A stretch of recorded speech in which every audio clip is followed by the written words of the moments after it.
శుభ సాయంకాలము. నమస్కారం. సత్యభాష్యానికి మీ అందరికీ స్వాగతం. నేను మీ రాంబాబు చెరువు.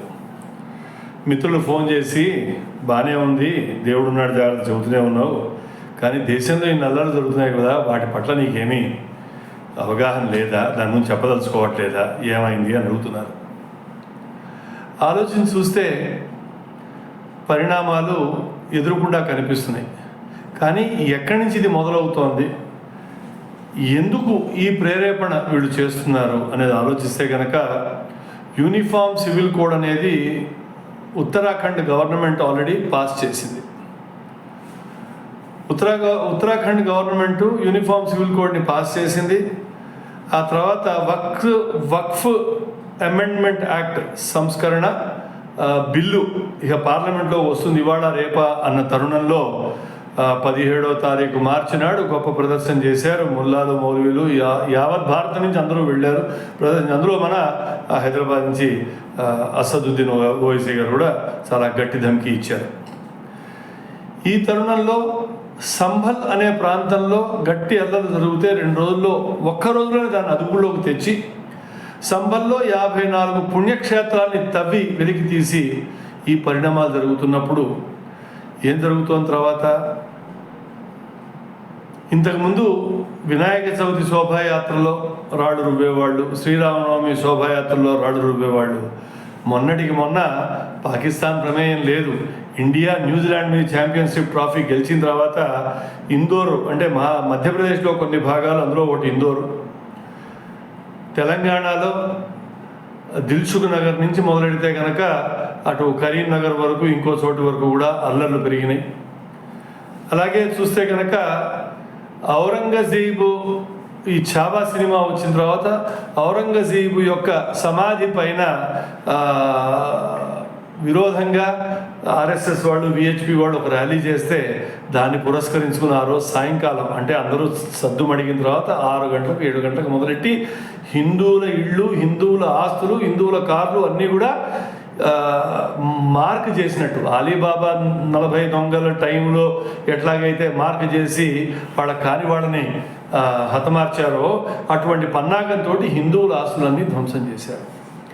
ఇవిట్లా ఉండగా ఆంధ్రాలో రాయచోటి అనే ఒక పట్టణంలో వీరభద్రుడి శోభాయాత్ర చేస్తున్నప్పుడు, వీరభద్రుడు అంటే ఎవరు? సాక్షాత్తు శివుడికి కింకరుడు, శివుడు ఏ పని చెబితే ఆ పని చేసేవాడు. అటువంటి వాళ్ళ భక్తులు మరి పేలవంగా రాళ్ళు కొట్టించుకుని అక్కడి నుంచి పారిపోయారంటే ఏం చెప్పాలి? అంటే రాయచోటి లాంటి చోట కూడా వీళ్ళు వచ్చి ధ్వంసం చేస్తున్నారు అంటే ఇది కాకతాళీయమా, లేదు ప్రణాళికాబద్ధతతో చేస్తున్న ఎక్స్పెరిమెంట్స్? ఇవి ఆలోచించాలి మనం. సో ఈ బ్యాక్గ్రౌండ్ కనుక మీరు అర్థం చేసుకున్నట్టయితే వీళ్ళకి అభద్రత ఎక్కడి నుంచి వస్తుంది, వీళ్ళు దాన్ని ప్రతీకార రూపంలో ఎలా తీర్చుకునే ప్రయత్నం చేస్తున్నారు. ఇవి జరిగిన సంఘటనలు. కానీ వీటన్నిటిలో ఇంకొక విశేషమైన పరిణామాన్ని మీరు చూడొచ్చు. రాళ్ళు కొట్టిన వాళ్ళని బుద్ధగిస్తున్నారు, వాళ్ళ కాపలా ఇస్తున్నారు, దెబ్బలు తిన్న వాళ్ళని ఏమన్నా తీసుకెళ్ళి బొక్కలో పెడుతున్నారు పోలీసులు. ఇప్పుడు పర్మిషన్ నువ్వు ఇస్తేనే కదా వాళ్ళు శోభాయాత్ర తీసింది. పర్మిషన్ ఇచ్చిన తర్వాత పోలీస్ వ్యవస్థ ఏం చేయాలి?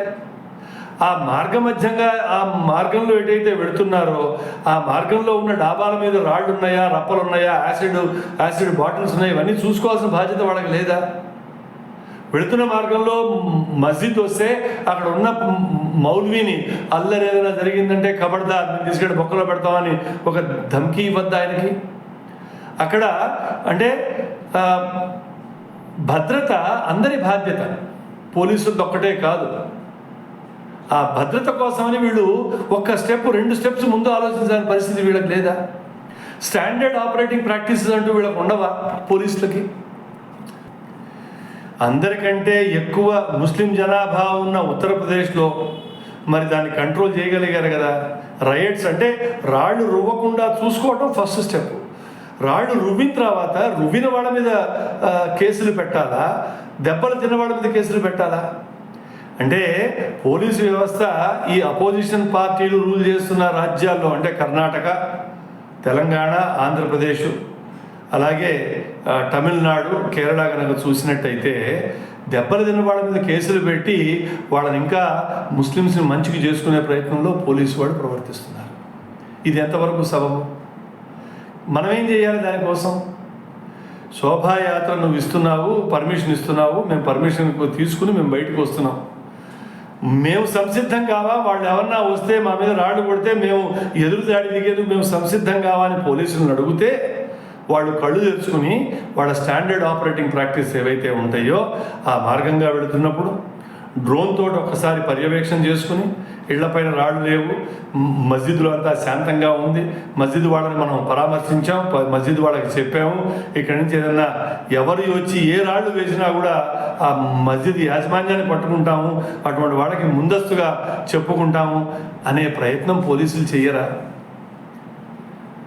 మిత్రులారా, శోభాయాత్ర తీయండి, భక్తి మార్గంలో ఉండండి, నేను కాదన్నా. భక్తితో పాటు యుక్తి, యుక్తితో పాటు శక్తి. ఏ దేవుడికైనా ఆయుధాలు ఉన్నాయి, ఆ ఆయుధాలని మనం చూసి వదిలిపెట్టం కాదు. కానీ మన ఇంటెలిజెన్స్ కూడా మనం ముందు పెట్టుకోవాలి. ఈ ప్రాంతంగా మనం వెళుతున్నాం, ఇదో మన వాళ్ళు 10 మంది ఇక్కడ ఉంటారు, మన వాళ్ళు 10 మంది ఇక్కడ ఉంటారు, అల్లర్లు కాకుండా మనం చూసుకోవాలి, పోలీసు వ్యవస్థ మీదే డిపెండ్ అవ్వలేము అని చెప్పి ఆ పాటి ముందు జాగ్రత్త శోభాయాత్ర వాళ్ళు కూడా తీసుకోవాలి కదా.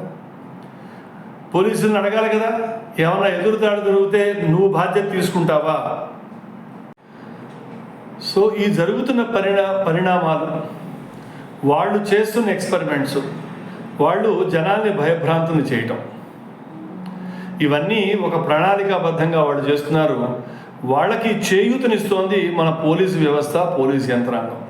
ఇది నేను చాలా జాగ్రత్తగాను బాధ్యతతోటి మాట్లాడుతున్నాను. ఎందుకంటే కట్టుదిట్టం చేయడం వీళ్ళకి కావట్లేదు. కాకపోగా రాళ్ళు రువ్విన తర్వాత వాళ్ళకి ప్రొటెక్షన్ ఇస్తున్నారు. ఆ కొట్టిన వాళ్ళని ఏమన్నా తీసుకెళ్లి పోలీస్ స్టేషన్లో పెట్టేవాటి ఇది లేకపోయింది. నీకు రాయచోటిలో అదే జరిగింది. నరసింహారెడ్డి ధైర్యంగా వచ్చి వీళ్ళని అడిగాడు, నీకు వీరభద్రస్వామి గురించి ఏం తెలుసని. ఏం తెలుసో తెలియదో వాళ్ళైతే శోభాయాత్ర చేస్తున్నారు, కొట్టిన వాళ్ళని ప్రశ్నించగలిగావా నువ్వు? ప్రశ్నించకపోగా హిందువులు ఎవరైతే శోభాయాత్ర చేశారో వాళ్ళ మీద కేసులు బనాయిస్తారా మీరు? కాబట్టి పోలీసు యంత్రాంగాన్ని తప్పు పట్టాలంటే కనుక పోలీసు వాళ్ళకి దిశానిర్దేశం ఇచ్చే ప్రభుత్వాందే ఇందులో పూర్తి బాధ్యత, వాళ్ళదే తప్పు అని నేను భావిస్తున్నాను. మిత్రులారా, అప్రమత్తంగా ఉండటం, మనం సావధానంలో ఉండటం మన ప్రథమ కర్తవ్యం. మనం శోభాయాత్ర తీయద్దనట్లేదు. శోభాయాత్ర తీసేటప్పుడు ఈ స్టాండర్డ్ ఆపరేటింగ్ ప్రాక్టీసెస్ చేశారో లేదో పోలీసు వాళ్ళని కనుక్కోండి. పోలీసు వాళ్ళు మనని ఏ రకంగా మనకి ప్రొటెక్షన్ ఇస్తారో చూడండి. అల్లర్లు కాపాడకుండా వాళ్ళు తీసుకునే జాగ్రత్తలు ఏమిటో కూడా కనుక్కోండి. అప్పుడే శోభాయాత్ర తీయండి. లేకపోతే చెప్పండి, మా జాగ్రత్తలు మేము తీసుకోగలుగుతాం, మాకు ఆ ధైర్యం ఉన్నది, మాకు ఆ దమ్ము ఉన్నది. 1000 సంవత్సరాల పాటు కొట్లాడాం, స్వాతంత్రం వచ్చిన తర్వాత మమ్మల్ని మీరు నిర్వీర్యం చేస్తున్నారు అనే మాట కూడా వాళ్ళకి చెప్పండి. కాబట్టి ఇక రోడ్డు మీదకైతే యుద్ధం వచ్చింది, వాళ్ళు సంసిద్ధతతో ఉన్నారు, మీరు ఏం చేస్తారో మీరు ఆలోచించాలి. మీరు జాగ్రత్తగా ఉంటారా?